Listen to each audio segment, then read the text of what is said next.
Minister. तो क्या Congress major gain कर रही है हरियाणा में, और अगर ये मेजर गेन है तो फिर आगे क्या है मोदी और शाह साहब के लिए, और कहाँ गलतियाँ हो रही हैं? आज 3 खास मेहमान हैं हमारे साथ। हेमंत अत्री साहब होंगे, और मुझे लगता है कि अत्री साहब को सुनना हरियाणा पर बहुत गौर से सुनना चाहिए, क्योंकि उनके अक्सर जो असेसमेंट्स होते हैं बड़े एक्यूरेट होते हैं। तो अत्री साहब होंगे, one of the best and senior most journalist from Haryana. Atri साहब, मोदी जी की आज रैली थी साहब पलवल में, और भीड़ तो पूछूंगा कितनी आई, क्योंकि आप तो अब शामियाने और कुर्सी तक का हिसाब पहुंच रहा है।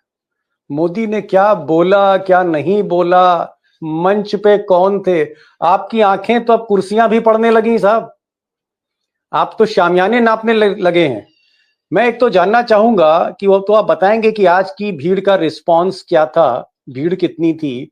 एक चीज मैं पूछना चाहता हूं अत्री साहब, माय स्ट्रेट क्वेश्चन इज, 48 घंटे अभी बचे हुए हैं, और ये 48 घंटे बड़े क्रूशल हैं, और मोदी जी अगर 48 घंटे पहले मैदान छोड़ रहे हैं, अगर आज के बाद वो फिर अगर हरियाणा नहीं आ रहे हैं, इसका मतलब क्या है? मोदी जी मैदान छोड़ रहे हैं। जो आदमी मैच की आखिरी बॉल खेलता हो वो स्लॉग ओवर छोड़ रहा है साहब। देखिए दीपक जी, बहुत वाजिब सवाल पूछा आपने। मोदी जी को मैंने 15 सितंबर 2013 जब उनकी रेवाड़ी में रैली शुरू हुई थी तब से लेकर के आज तक उनकी शायद ही कोई रैली होगी जो हमने फॉलो ना की हो, बड़े रिलीजियसली कि भाई क्या है उनका, किस तरह का वो है। मतलब जहां मोदी वहां पर अत्री साहब वो निगाह एक रेगुलर, क्योंकि देखिए हम पॉलिटिक्स के स्टूडेंट हैं तो हमें देखना पड़ेगा कि किस तरीके से ग्राफ बढ़ रहा है। 15 सितंबर 2013 से मोदी जी का राष्ट्रीय फलक पर एक उदय था, और उस उदय को हमने देखा बहुत ही सूरज की तरह चढ़ते हुए, पीक करते हुए। आपको ध्यान होगा रेवाड़ी की रैली किस तरीके से सड़कों में, गलियों में, पता नहीं कहां तक, किलोमीटरों तक, रेवाड़ी से लेकर पता नहीं झज्जर तक जाम थे, और उस तरह की चीजें जो हमने देखी थी। तो हर आदमी का एक दौर है, बहुत तेजी से चढ़े, बहुत बढ़ते गए, और लोकप्रियता के तमाम शिखर उन्होंने छुए जो अब तक किसी प्रधानमंत्री की उस प्रायोरिटी बन गई जो मोदी जी। एक बात कह दीजिए, शुरू में ही कह दीजिए, दिल पर हाथ रख के कह दीजिए, ये जो रेवाड़ी की रैली थी जहां लाखों लोग उमड़े थे, और मैं मानता हूं, मैं स्वीकार करता हूं कि इतनी बड़ी रैली मैंने भी नहीं देखी, मतलब कम से कम 15-20 साल में। मोदी ने जो रैली रेवाड़ी की जहां से उनका शंखनाद हुआ एज प्राइम मिनिस्टर, क्या उस रैली में जहां पर आप मौजूद थे, क्या तब भी पैसे से भीड़ लाई थी, या बहुत से लोग खुद अपनी मर्जी से आए थे, लोग खुद देखने मोदी को आए थे? दीपक जी, वो जो भीड़ थी आप यकीन के साथ मान सकते हैं, वो स्वतः स्फूर्त भीड़ थी, और उसके बहुत सारे ठोस कारण थे। उसके बहुत ठोस कारण थे। जो यूपीए के 10 साल का जो शासन था, और उससे जिस तरह की निराशा पैदा की गई एक खास तरीके से अंदाज में, जो घोटालों की 2G 3G पता नहीं क्या क्या, और सारा देश लुट गया, कॉमनवेल्थ, जितनी भी चीजें थी उन सारों का, और फिर जो अन्ना आंदोलन था, उससे जो एक पूरा माहौल बनाया गया था, उसका कल्मिनेशन कहीं ना कहां था, वो उसका पीक था। और उसके बाद जो मोमेंटम बना, चाहे इलेक्ट्रॉनिक मीडिया था, चाहे प्रिंट मीडिया था, बदलाव के प्रतीक के तौर पर एक वो दौर देखा जब वो सूर्य एकदम चढ़ रहा था उनका। और अगर आप बड़े भारी मन से एक बात कहनी पड़ेगी, आज मोदी जी की हरियाणा में चौथी रैली थी। कुरुक्षेत्र की आपने देखी, वहां पर 3000 कुर्सियां थी, 5000 आदमी थे कुरुक्षेत्र के अंदर, थीम पार्क में, आपको ध्यान हो। उसके बाद मोदी जी कहाँ आए? उसके बाद मोदी जी गोहाना सोनीपत में आए। वहां पर मोदी जी की जो कुर्सियां थी वो एग्जैक्ट, मैंने आपको साइज बताया था, 10,000 कुर्सियां थी। उसके बाद मोदी जी ने जो रैली की हिसार के अंदर 4 दिन पहले, उसमें 13,500 कुर्सियां थी, लोग बाहर भी खड़े थे, तो हमने मान लिया था मोदी जी की बात को कि डबल थे। आज कमाल हुआ साहब, आज पलवल में रैली थी, आज वहां पर 20,000 कुर्सियां लगाई गई थी, 2500 के 8 सेक्टर बनाए गए थे, 2500 कुर्सियां ईच। तो सवाल यह है कि जिस व्यक्ति की उसमें रैली के अंदर लाखों लोग हरियाणा के अंदर चल करके आते थे, आज वो उनकी पेल शेडो थी कहीं ना कहीं। और मोदी जी का अगर आप भाषण भी देखेंगे ना, तो मतलब बाई गॉड मुझे तो दया आती है कि वो कह क्या रहे। 10 साल जब दीपक जी आप शासन करते हैं, 10 साल केंद्र में भी और हरियाणा में भी, तो डबल इंजन की सरकार है ना मोदी जी कहते हैं। उन्होंने कहा क्या? मतलब गजब देखिए, बोले वो खूब बोले, लेकिन कहा क्या? उन्होंने कहा कि कांग्रेस पार्टी की ठगी की आदत है, कांग्रेस को ले रहे, किसी और विपोजिशन का कोई नाम नहीं है, दुष्यंत चौटाला, अभय चौटाला, कोई मतलब नहीं, बसपा, ये कुछ नहीं, सिर्फ कांग्रेस। कांग्रेस में भी कौन? दलाल और दामाद। मैंने मोदी जी की सारी बात मान ली, सारी। मोदी जी ने पिछले 10 साल के शासन में केंद्र में भी थे, वो स्टेट में भी थे, दामाद के खिलाफ कोई एक चार्जशीट टू कोर्ट हुई है क्या? रॉबर्ट वाड्रा का नाम लेते हैं। रॉबर्ट वाड्रा प्रधानमंत्री को ओपनली चैलेंज कर रहे हैं कि मेरे पास 1 इंच दिखाइए आप जो अवैध जमीन हो, 1 इंच, और प्रधानमंत्री उसके बावजूद भी मान नहीं रहे। फिर वही दामाद वही दलाल। मैं तो सिर्फ एक बात कहता हूं, 10 साल दीपक जी बहुत लंबा वक्फा होता है। आप चाहो तो फास्ट ट्रैक टू करके, जो सुप्रीम कोर्ट का ऑर्डर भी है कि पॉलिटिशियंस का फटाफट आप निपटाइए, टाइमलाइन दे रखी है।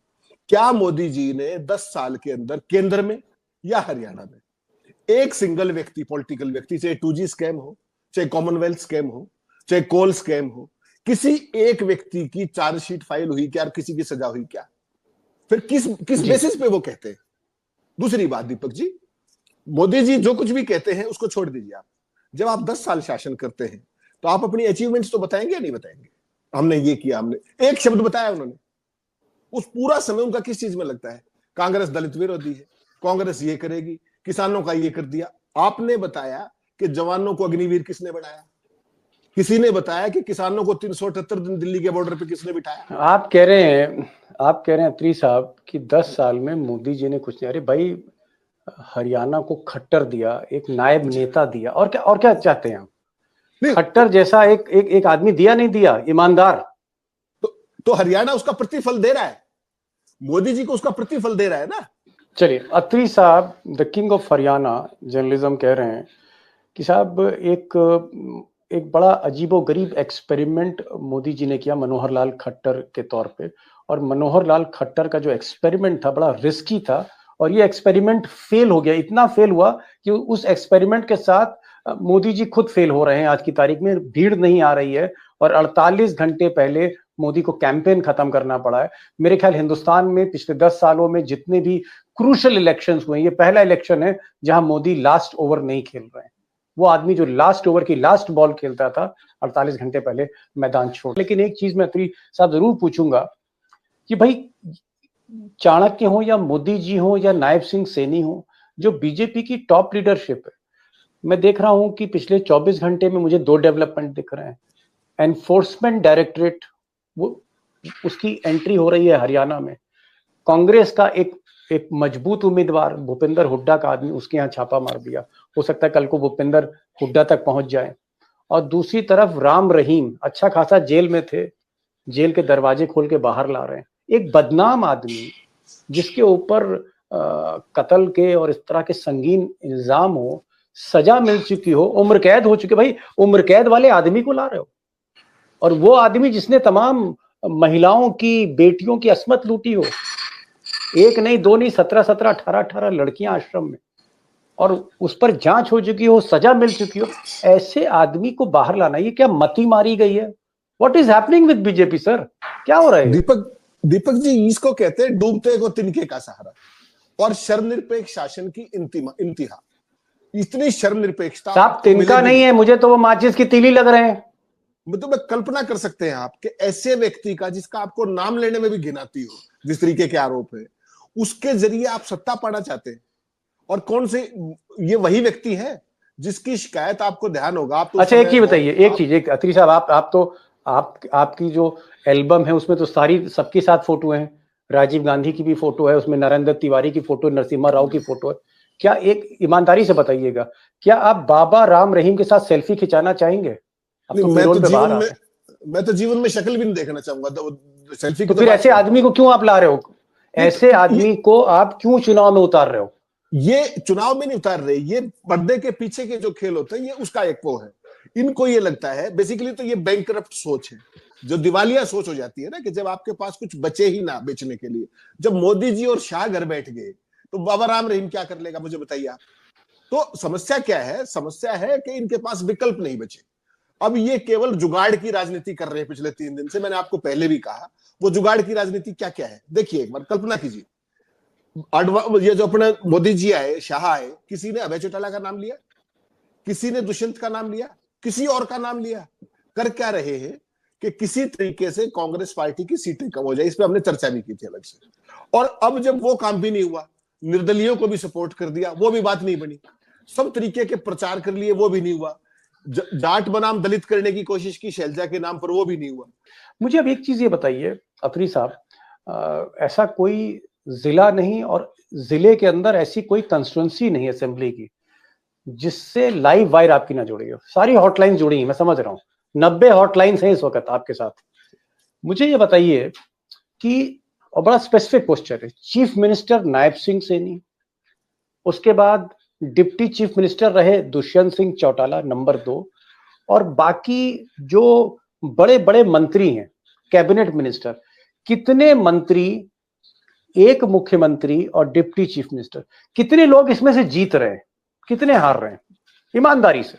दीपक जी जाती आपकी इतना भयंकर सवाल आप मुझसे पूछ रहे हैं।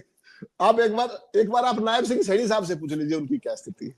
अरे जो मुख्यमंत्री है वो अपनी कंस्टिट्यूंसी में leader of opposition Bhupendra Singh Hooda है, नॉमिनेशन के बाद आपने उनको कुलोई के आसपास देखा है कहीं? और नायब सिंह सैनी हर दूसरे दिन कहां पर है? सिटिंग मुख्यमंत्री। ये उनकी स्थिति को दर्शाता है।